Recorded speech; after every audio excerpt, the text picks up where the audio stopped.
Want to know why Black Panther made $1 billion? Well, it's all because of this spaceship. Stay tuned to find out why. You gotta love to be gone back yet.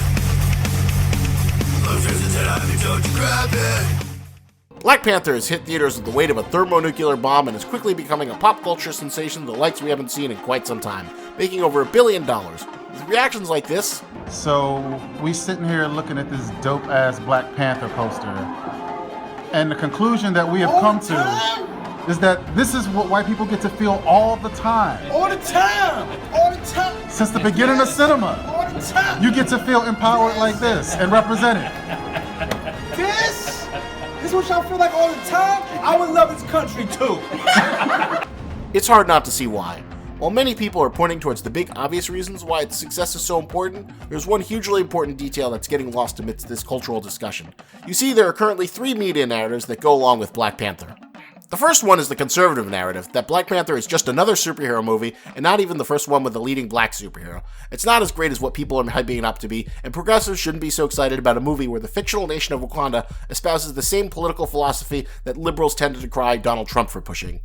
Then there's the liberal narrative, which is Black Panther is the greatest thing ever created by Marvel, the greatest superhero movie ever made, and it's the movie of the decade, eclipsing anything else that has come before, and if you don't agree with that, then you're racist. And then we have the ultra-liberal narrative, which is that we need to stop throwing money at Black Panther because ultimately it's just a product controlled by the Disney Corporation, and none of that money is going back to enrich the black community, and we shouldn't be patting ourselves on the back just because we're giving millions of dollars to Disney for something that ultimately boils down into nothing more than a giant toy commercial. Marvel Black Panther. Make way for a new kind of warrior. For vibranium-powered action on the prowl. For the courage the world needs. Make way for the hero in you. Black Panther Vibranium Hero Gear, each sold separately. Be Marvel, be more. But I think all 3 narratives are missing a bigger point about Black Panther and its impact on both a cultural and financial level. But let me explain what I think makes it such an important landmark film. The movie opens when we see kids in Oakland playing in a basketball court, but in the sky we see some mysterious lights. We later learn this is an advanced Wakandan spacecraft piloted by T'Challa's father, T'Chaka, who is secretly meeting with his brother, who is undercover. What this does is effectively convey a fantasy we see all the time in predominantly white sci-fi and fantasy movies. It's the idea of a secret society that exists just outside the veil of our normal reality. It's the fantasy of secretly being a wizard or finding a magical world in the wardrobe. It's the mystical called adventure. Basically, it's the opening of Harry Potter when he's relieved from the misery of his life with the Dursleys after he starts receiving letters from Hogwarts. It's a really powerful fantasy that just beyond the veil of reality, there is a magical or sci-fi world that is just begging for you to venture forward out of your banal existence. And it's this narrative that has, for the longest of times, not been a particularly inclusive one. Most stories like Percy Jackson, Chronicles of Narnia, and Harry Potter are written by white people, for white people, while there's a huge wealth of influences to draw upon from African culture to create a sort of Percy Jackson story. So far, no one has wanted to invest $100 million to take the risk of making a big budget film based on something like Anansi the Spider, for fear of not being able to draw out a big enough mainstream audience. While medieval Europe has been used again and again as an inspiration for such popular stories like Lord of the Rings and Game of Thrones. That's how we sort of create a segregated film culture. There's a colloquial expression in Hollywood used to describe movies targeted for African Americans, and those movies are called urban movies. Basically, think about any movie made by Tyler Perry. They don't cost much to make, usually around $5 to $20 million at most, and they usually make around $40 to $60 million at the box office. But they usually never quite break out into that higher level of box office success. For example, Fatal Attraction is the highly influential thriller that has been copied and imitated for decades.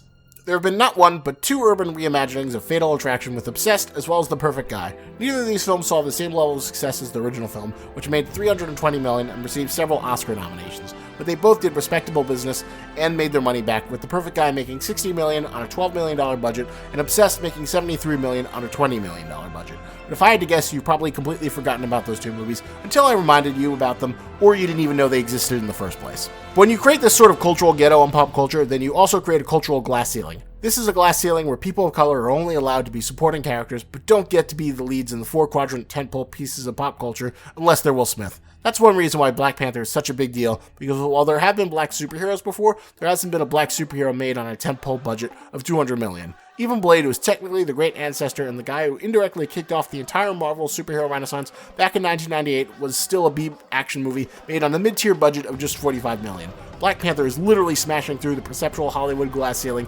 ensuring that a huge tentpole movie featuring a mostly black cast can still make all the money in the world. But it literally took Marvel 10 years to build up a brand that was strong enough to take that risk and shatter this perception, because let's face it, when you're spending $200 million, you want to hedge your bets as much as possible, lest you walk away with a huge money-losing embarrassment like Luc Besson's Valerian in the City of a Thousand Planets. And that's how we come back to that spaceship and what I think is the really important bookend message of Black Panther. At the end of the film, we return to the same place in Oakland, and we see T'Challa buying up an apartment that his cousin Killmonger used to live in, to set up a Wakanda outreach center so that their technological benefits could help people throughout the world. As his spaceship decloaks, all the kids in the basketball court start running towards it, looking at it in wonder. It's this scene where Coogler throws down the gauntlet, saying that while all the other fantasy science fiction stories were made by white people for white people, this is a fantasy for you. This is a fantasy where the black guy isn't just Captain America's best friend, but rather he's the headlining hero. For the longest time, the domain of fantasy and science fiction has been the domain of white guys who all get to have their own spaceship. But this time, it's your spaceship, and it's not one you have to borrow from Han or watch a white guy named Chris pilot. This is your fantasy. It's a fantasy that has been denied to you for a long time, but after years of having to passively be the supporting guy, to see everyone else fly a spaceship, it's time for you to claim one that's for you and you alone. That's what makes Black Panther so powerful. In its 2.5-hour running time, Ryan Coogler stakes his cultural claim on all the pieces of genre entertainment that have traditionally been the playground of white culture. With $200 million and the keys to the kingdom, Coogler not only made a superhero movie, but he also made James Bond, Lord of the Rings, and Star Wars, as if he wanted to make sure he covered as much ground as possible, lest someone try and take those keys back, and given the phenomenal success of Black Panther, it speaks to how deeply how many people have hungered to see something like this. The best example is my good friend Jabari. I've known Jabari for a long time, ever since we worked as camp counselors together. The camp was awful, but my friendship with Jabari is the one thing I'm glad I kept from it. Now, there's nothing I love more than sharing nerd and weeb crap with him like anime and manga, but there was a point where Jabari was hungering to see himself reflected in the nerd media he consumed and asked me for the best place where he could hunt down Black Panther comics. I pointed him in the direction where he could hunt down back issues, where he quickly became overwhelmed with just how awful and convoluted the continuity of American comics could be, compared to the more streamlined world of manga. But he still took his desire for Black Panther love into the video game world, where he'd maxed out T'Challa's stats in Marvel Ultimate Alliance. So, of course, I was desperate to know what Jabari thought of the Jabari tribe in Black Panther, given how they get the biggest fist-pumping hero moment.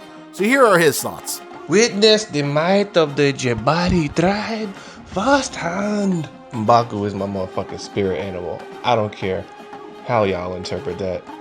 I don't give a fuck, frankly. M'Baku is my god. Get this man an emoji. Come on, man. This guy is a rebel amongst rebels. How do you isolate yourself further in a country that's already isolated? That's like meta isolationism. That shit is crazy. Love this character, man. Strong example of nobody wins when the family feuds. Shout out to Winston Duke for playing this character perfectly. Exactly the way I would want somebody bearing this name to be represented, man. Fucking awesome. Awesome movie. That's probably the most important thing about Black Panther and its success. The fact that it's shattered this cultural black ceiling means we'll be seeing more of these kind of stories, and filmmakers will be drawing on Afrofuturism as an aesthetic in other big tentpole movies. Don't believe me? Well, Spike Lee is being sought out to make a movie about Nightwatch, an obscure black superhero from the Spider-Man universe you probably never heard of until I mention it.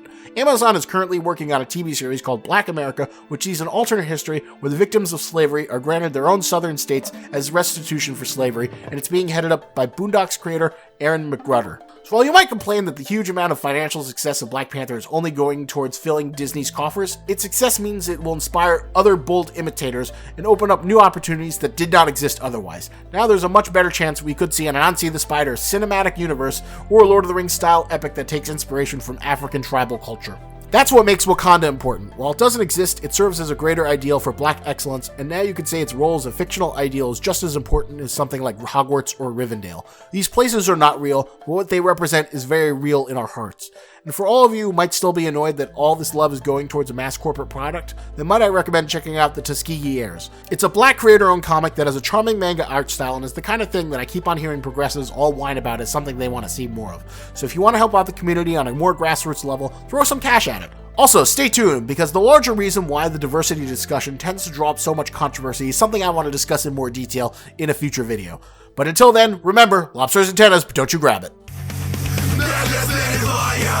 Lobster's made of lights.